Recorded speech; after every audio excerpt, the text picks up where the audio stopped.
ജോലി കഴിഞ്ഞ് വിശന്ന് കുടൽ ചുക്കിയിരിക്കുമ്പോഴാണ് ഈ പുള്ളിക്കാരുടെ വീഡിയോ ആണ്. പിന്നെ ഒന്നും നോക്കിയില്ല, ബീഫ് ഉണ്ടാക്കുക തന്നെ. അത് ബീഫ് വേവിക്കണം. ബീഫ് ഞാൻ കഴുകാനും നിൽക്കുന്നില്ല, കാരണം ഇവിടെ വന്നിട്ട് കഴുകണ പരിപാടിയേ നിർത്തി ഞാൻ. പിന്നെ പുള്ളിക്കാരി പറഞ്ഞ പോലെ തന്നെ ഞാൻ ചെയ്യുള്ളൂ. ഞാൻ എൻ്റെതായിട്ട് ഒന്നൊന്നും ചെയ്യുന്നൊന്നുമില്ല. കൂടുതൽ ഫണ്ണാക്കി കഴിഞ്ഞാൽ അത് കഴിക്കാൻ കൊള്ളത്തില്ല. അതുകൊണ്ടാണ്. നീ പോണോ ആദ്യം ചെറുവിളി പോണോ, അല്ലെങ്കിൽ നീ പൊക്കോ, നീ എൻ്റെ കണ്ണ് ഇരിപ്പിക്കാറ്, അല്ലെങ്കിൽ രണ്ടും പൊക്കോ. എൻ്റെ മിക്സി ഇല്ലല്ലോ.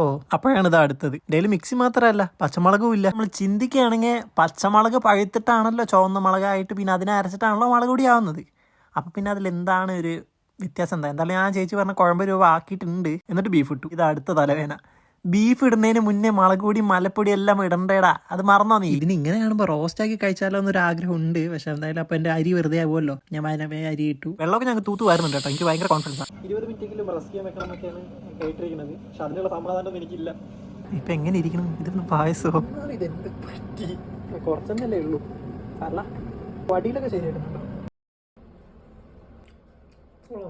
മെനക്കെട്ട് എഫേർട്ടിനേക്കാളും ടേസ്റ്റ് ഉണ്ട് എന്തായാലും. പിന്നെ പുള്ളിക്കാരി പറഞ്ഞ അതേപടി ഉണ്ടാക്കുകയാണെങ്കിൽ ഇതിനേക്കാളും ടേസ്റ്റ് ഉണ്ടാവുമായിരിക്കും. കഴിച്ചു വന്ന് നോക്കുമ്പോൾ ആ വെള്ളം എല്ലാം വറ്റിയിരിക്കുന്നു.